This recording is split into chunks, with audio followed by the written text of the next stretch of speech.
Alabama Republican Senate candidate Roy Moore is facing accusations of sexual misconduct. 4 women. A total of 9 women have now come forward. One accuser says that Moore initiated a sexual encounter when she was just 14 years old. Get out and vote for Roy Moore. Do it. Do it. Roy Moore is an American politician who served as the Chief Justice of the Supreme Court of Alabama from 2013 to 2017. Prior to that, he served as a judge for 8 years and ran for governor of Alabama, though lost in the primaries. In 2017, Moore was selected as the nominee for the Republican Party in the United States Special Senate election for the Alabama seat, after previous Senator Jeff Sessions was appointed as United States Attorney General by President Donald J. Trump. In the weeks as the election approached, 3 women, Leigh Korfman, Beverly Young Nelson, and Tina Johnson, all accused Moore of sexually assaulting them when they were ages 14, 16, and 28, respectively.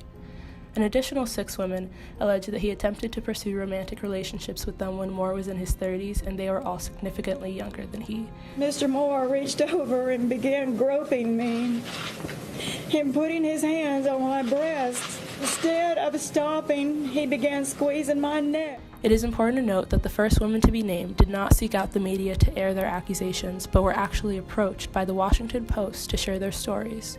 The accusations against Judge Moore came at the peak of the social media Me Too movement, an international campaign that involves women coming out about their experiences with sexual misconduct in order to bring social awareness to the prevalence of sexual misbehavior in society. Moore not only denied the allegations, but denied having known any of his accusers at all. I do not know any of these women, did not date any of these women, and am not engaged in any sexual misconduct with anyone. This is not only odd that things like this occur, it's simply dirty politics. And if you look at this situation, you'll see that because I'm 11 points ahead, or 10 or 11 points ahead, this race being just 28 days off, that this is a political maneuver and has nothing to do with reality. It's all about politics. However, he also contradicted himself in his own denials, as he claimed that he recognized the maiden names of 2 of the women who said that he attempted to date them when they were ages 17 and 18, and when he later claimed to remember them as being good girls. On her high school yearbook, which she says was signed by Moore. The message calls her a sweet and beautiful girl. The most prominent frame between the New York Times and the Chicago Tribune's reports on this scandal was for conflict, showing up in 34% of the Tribune's articles and 43% of the New York Times articles. Within this frame, the news sources heavily focused on Moore's denial of the allegations, conflict within the Republican Party, and conflict among Alabama's voters. Within both news sources, these denials were met with trends of editorial slant that paint Moore and his supporters in a negative light. Both newspapers spoke about Moore in a negative tone and were overly interpretive, passing moral judgments over then-candidate Moore. The Times and the Tribune consistently painted Moore and the scandal as a case of right versus wrong, those denouncing Judge Moore being in the right and all those standing behind him in the wrong. Many of Moore's supporters who chose to stand behind him despite the accusations were driven by their deep sentiment and distrust of the Democratic We're all Party, Christians here. as well as their religious-based loyalty. Is Roy Moore a good Christian? Yes. Absolutely. Absolutely? Yes. Without any doubt whatsoever.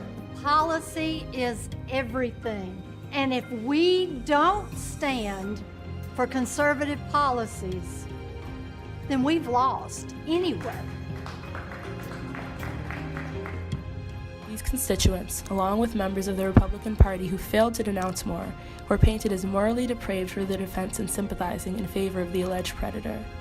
Democratic sentiment in Alabama was a reoccurring theme in this subframe, as it played a large role in many Republican constituents' unwavering support of Moore.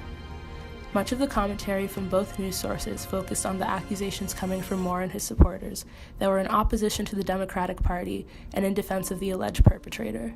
These individuals claimed that the accusations were nothing more than a plot made by the Democratic Party to ensure that Moore would lose the campaign.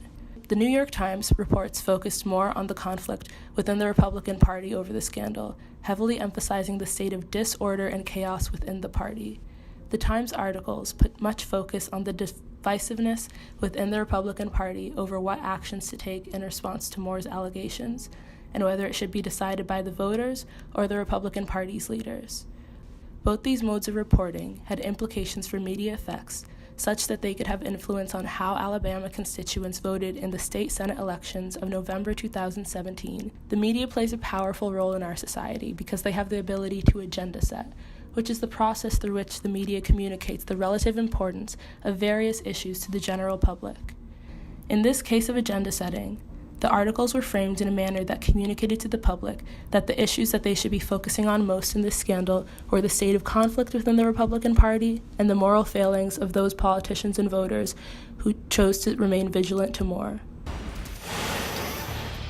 And CNN projects Doug Jones, the Democrat. He will be the next United States Senator. While Judge Moore ultimately lost the 2017 Senate election to Democratic nominee Doug Jones, it was only by a slim margin of 1.5%.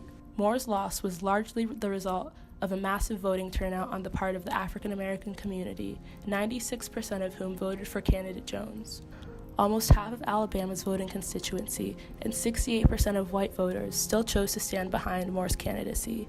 These stats, along with the gender and racial divides evident in the election's exit polls, trended worldwide as they were a wake-up call to many Americans about the work that still needs to be done in regards to our society taking women's testimony seriously and our justice system enforcing accountability measures on sexual offenders in order to get justice for today's women and all future survivors.